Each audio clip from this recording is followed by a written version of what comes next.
Think your life is hard? You wouldn't last a single day in medieval times. Modern comforts have made us soft, and what medieval people dealt with daily would shock you to your core. Let's talk about medieval food. The stuff that would have you running back to the 21st century faster than you can say McDonald's. First off, forget everything you've seen in movies about grand feasts with giant turkey legs. For regular folks, meals were bland, boring, and often dangerous. Most people ate a diet that was about as exciting as watching paint dry. Peasants lived mainly on something called pottage, basically a sad, watery soup made from whatever vegetables they could grow, cooked in the same pot for days. It was the medieval version of Mom's mystery stew, except instead of hiding vegetables, it was hiding weevils and dirt. Bread was the main food for almost everyone, but it wasn't the fluffy, sliced stuff we enjoy today. Medieval bread was dense, dark, and often filled with all sorts of unwanted extras. The flour used was typically ground between stone wheels that would chip off into the mix. People back then had stronger teeth not from good genes, but from constantly chewing on what was basically rock-filled dough. Here's a terrifying fact. Much of the bread contained ergot, a fungus that grows on rye. Ergot poisoning caused hallucinations, burning sensations, and sometimes death. Some historians believe ergot poisoning may have contributed to witch hunt hysteria because entire towns would start hallucinating at once. Imagine thinking your neighbor is a witch when really your baker just needed to clean his equipment. Meat was a luxury for most people. When they did get it, it was often borderline rotten because there was no refrigeration. To mask the taste of spoiling meat, they used heavy spices, if you could afford them. Otherwise, you just held your nose and hoped for the best. The 5-second rule in medieval times was more like the 5-day rule. The worst part? You couldn't even wash down this awful food with water because drinking it would make you sick. Most water sources were contaminated with human waste and other nasty stuff. Instead, everyone, including kids, drank beer or ale. Not the strong stuff we have today, but a weaker version that was safer than water because the brewing process killed germs. One study found that the average medieval peasant consumed about 8 pints of ale per day. Children as young as 5 regularly drank ale with every meal. Medieval kids didn't need to fake IDs to drink. They needed them to get water instead. Fish was another common food, but usually preserved by drying or salting since fresh fish spoiled quickly. People living by the coast might get fresh fish, but for inland dwellers, fish arrived days or weeks old. The smell alone would knock you out. By now, your stomach is probably turning, which brings us perfectly to the next medieval horror. For the average person, going to the bathroom meant using a chamber pot, basically just a bowl or bucket kept under the bed. Once filled, you'd either empty it yourself or wait for someone to collect it. Where did they empty it? Usually right out the window and into the street below. The medieval version of look out below wasn't about falling objects, but falling feces. The common practice in towns was to simply shout, "Gardy-loo!" before tossing waste from upper windows. This warning came from the French phrase garde à l'eau, meaning watch out for the water. Of course, by water, they meant something far less pleasant. This practice was so common that in some medieval cities, the rule was that waste could only be thrown from windows after 10 at night. If you were lucky enough to visit a castle, you might encounter something called a garderobe, essentially a hole in a stone seat that dropped waste straight down the castle wall. In Dover Castle, archaeologists found a garderobe that dropped waste nearly 70 feet. Kings and queens might have had thrones, but their toilets were just holes with the draft. For those who couldn't wait to get home to their chamber pot, the options were grim. Public areas often had designated spots where people would relieve themselves, creating what we'd now call open sewers. In London, there were places called common privies built over rivers, but these were few and far between. The job of collecting and disposing of human waste fell to workers with the unfortunate title of gong farmers. These brave souls would collect waste from cesspits and take it outside the city walls. They could only work at night, and the smell clung to them so badly they weren't allowed in public gathering places. Despite the awful conditions, gong farmers were actually paid quite well, about 4 times what an ordinary laborer made. The smell of medieval cities was legendary. The River Thames in London was so polluted with waste that it was described as a monster of stink. Toilet paper? Forget about it. People used whatever was available: leaves, moss, their left hand, or if they were wealthy, pieces of wool or hemp. The Romans had actually used sponges on sticks that they would rinse in vinegar or salt water, but that knowledge was mostly lost by medieval times. After spending a day drinking ale to avoid waterborne illness and then finding nowhere decent to relieve yourself, you'd be ready to head back to the 21st century. But the bathroom situation was just one of many brutal realities that made medieval life a daily test of survival. Forget those romantic notions of being a valiant knight or a fair maiden in a castle. In medieval times, most people worked back-breaking jobs from sunrise to sunset with barely enough pay to survive. Most people were peasant farmers who worked the land owned by nobles.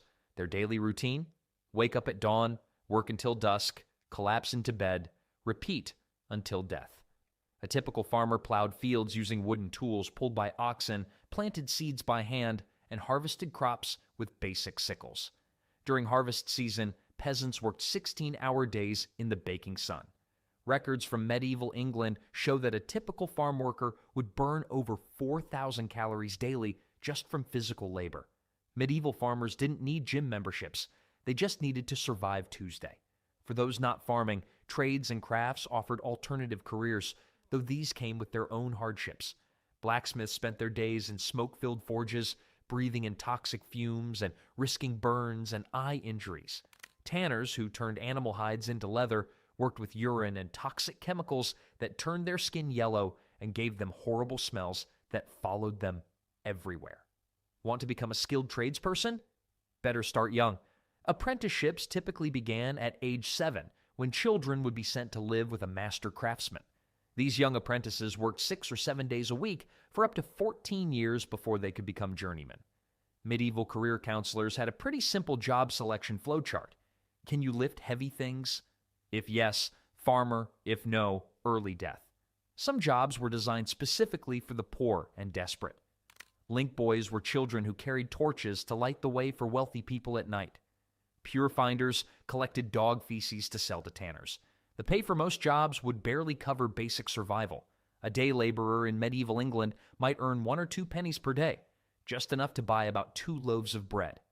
Getting paid minimum wage wasn't a concept. The concept was minimum you need so you don't die before finishing your work. With such physically demanding work and poor nutrition, your body would wear out quickly. Disease was everywhere. Medicine was practically non-existent, and what passed for healthcare would today be considered torture. Medieval WebMD had just one diagnosis for everything. You're probably going to die. A simple cold or flu that we treat with rest and over-the-counter medicine could be a death sentence. Without understanding of germs or infection, medieval people believed illness came from bad air or an imbalance of the 4 bodily humors: blood, phlegm, yellow bile, and black bile. Got a fever? Time for bloodletting. This involved cutting open a vein and draining blood into a bowl. Medieval doctors had one solution for everything. You've got too much blood. Let me fix that for you. Leeches were another popular treatment. These blood-sucking parasites were applied to the skin to draw out bad blood. One medical text recommended using 70 leeches at once for certain conditions. The mortality rate from disease was staggering.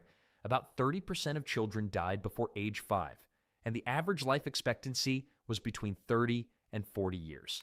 The bubonic plague killed roughly 50% of Europe's population in the mid-14th century.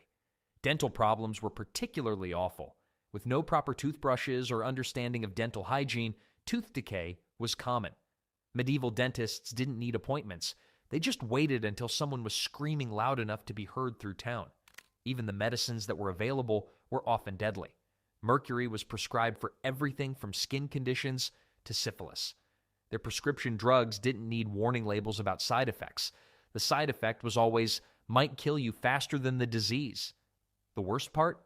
Many diseases spread because of poor understanding of hygiene. Their idea of hand sanitizer was wiping their palms on their already filthy clothes, which is like trying to clean a muddy shoe with a dirty sock. Even if you somehow survived all these medieval medical treatments, your troubles were far from over. Life in the Middle Ages found plenty of other ways to make each day a challenge. Justice in medieval times wasn't just blind. It was downright cruel, unfair, and often completely random. The legal system operated on principles that would make modern lawyers scream in horror. First off, laws varied wildly from one town to the next. What was perfectly legal in one village could get you thrown in a dungeon just 5 miles away. There were no standardized legal codes, and most common people had no idea what was actually against the law until they were accused of breaking it. Medieval Miranda rights consisted of, you have the right to be punished. You have the right to beg for mercy. Good luck with that. The punishment rarely fit the crime. Minor offenses like stealing food when you were starving could result in having a hand chopped off. In medieval England, over 200 different crimes carried the death penalty, including cutting down a tree in the king's forest or stealing property worth more than 12 pence. Trials were nothing like our modern court system. If you were accused of a crime, proving your innocence often involved trial by ordeal. One common method was making the accused carry a red-hot iron bar for 9 feet. If your burns healed cleanly within 3 days, you were innocent. If they became infected, which was almost guaranteed without modern medicine, you were guilty. Their version of a lie detector test was basically, let's see if God stops this painful thing from hurting you.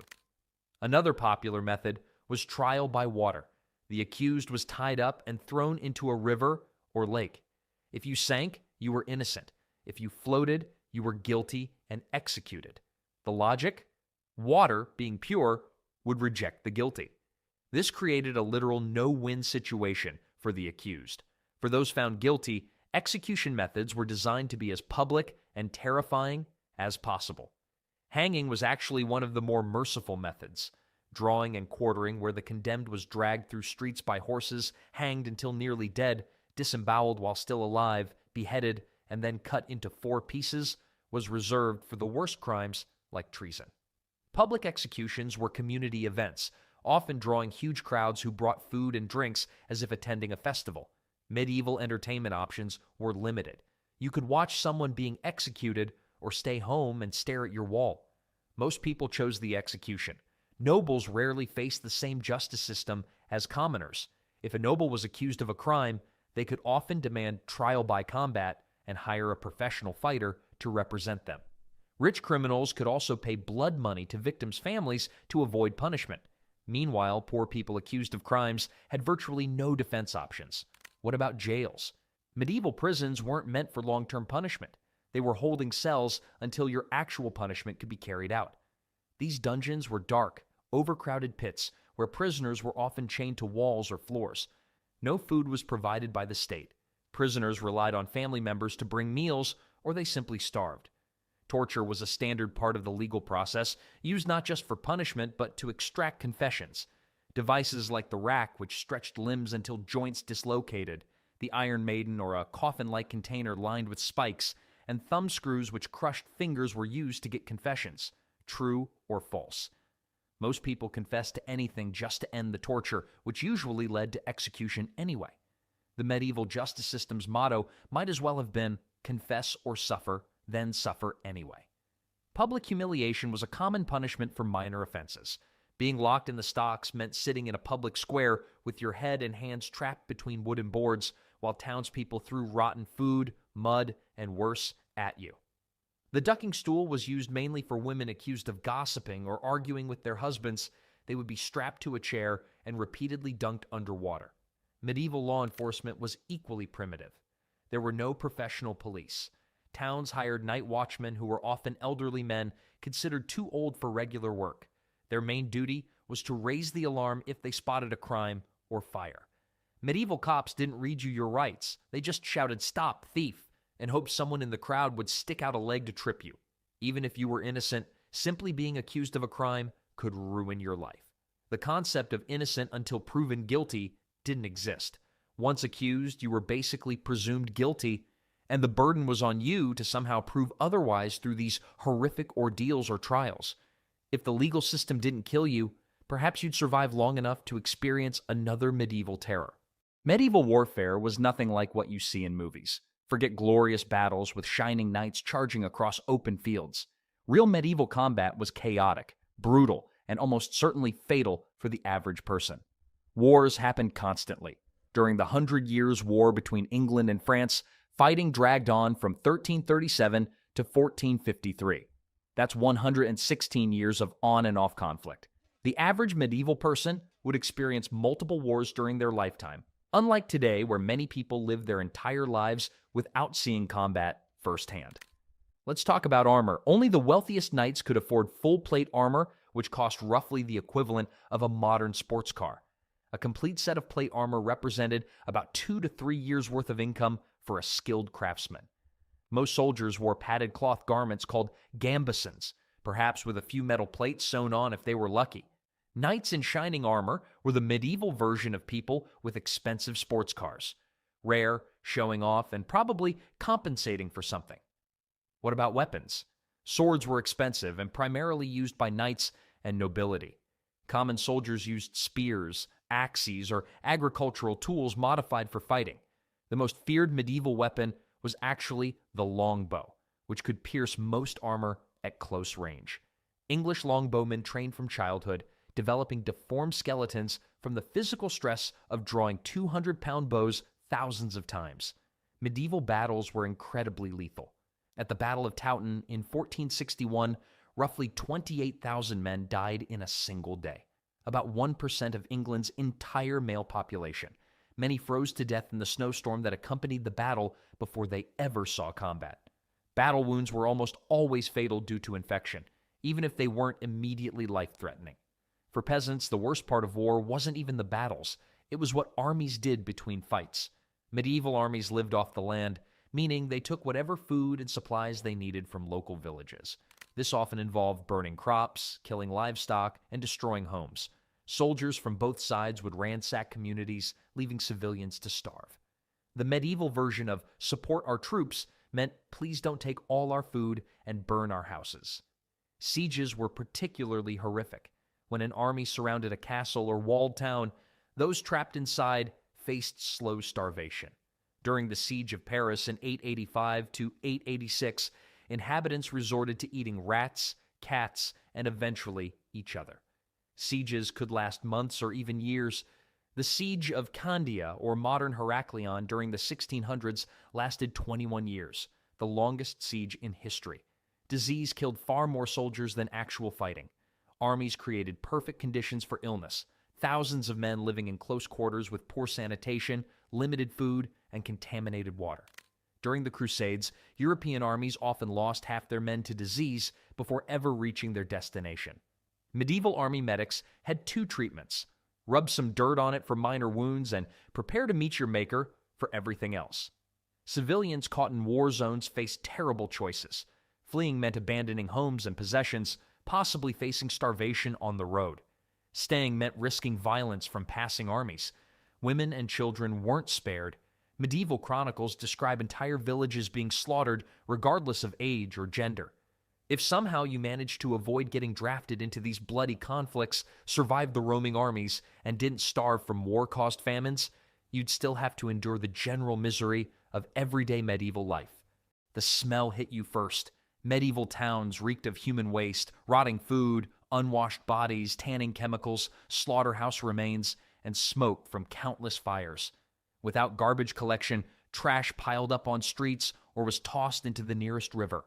Butchers dumped animal entrails and blood right outside their shops. The smell was so overwhelming that people carried small pouches of herbs called pomanders to hold under their noses. The medieval version of air freshener was slightly less terrible smelling stuff to mask the horrible smelling stuff. Personal hygiene was practically non-existent. Most people bathed only a few times a year, usually in spring and at the end of summer. Many believed that bathing opened the pores and allowed disease to enter the body. During winter months, people might go 4 to 5 months without washing. Head lice were so common that special combs for removing them were standard grooming tools. Medieval dating profiles would have included only moderate lice infestation as a major selling point. Clothing was uncomfortable, rarely washed, and worn until it fell apart. Undergarments were made of rough linen that irritated the skin. Outer garments were heavy wool that itches constantly. Both rich and poor typically owned only 2 or 3 sets of clothes total. Shoes were made of thin leather with flat soles that provided no protection from the elements. The language barrier would be nearly insurmountable. Middle English from the 1400s sounds almost like a foreign language to modern English speakers. Common phrases like "Wyatt is thin Nama" or "What is your name" would be incomprehensible. You'd struggle to understand others, and they'd think you were speaking gibberish. Privacy didn't exist. Most households consisted of one room where everyone ate, worked, and slept together. Beds were shared by multiple family members, and sometimes travelers would share beds with strangers at inns. Even wealthy homes had servants present at all times, including during private moments. Entertainment options were limited and often violent. Public executions drew large crowds and were treated as festivals. Animal baiting, where dogs would attack chained bears or bulls, was popular. Less violent options included watching traveling performers or listening to bards tell stories, but these were infrequent treats. The social hierarchy was rigid and unforgiving. The feudal system meant everyone had a fixed place, and social mobility was nearly impossible. About 90% of the population were peasants who owned nothing and worked land belonging to nobles. Moving up in the station or changing occupations rarely happened. Knowledge was limited, and superstition filled the gaps. Most people believed in witches, demons, and magical creatures. Medical problems were attributed to evil spirits, bad air, or astrological influences. A solar eclipse could send an entire town into panic, believing the world was ending. Medieval fact-checking consisted of asking the oldest person in the village if they'd heard the same thing before. Communication was slow and unreliable. News traveled at the speed of a walking messenger or horseback rider. Information from 50 miles away might take days to arrive, and news from other countries could take months, if it arrived at all. By this point in our journey through medieval horrors, you'd be desperately searching for a way back to your comfortable modern life with its antibiotics, indoor plumbing, human rights, and deodorant. The past may seem romantic in books and movies, but the reality of medieval life was a daily struggle that few of us modern humans could endure even for a day.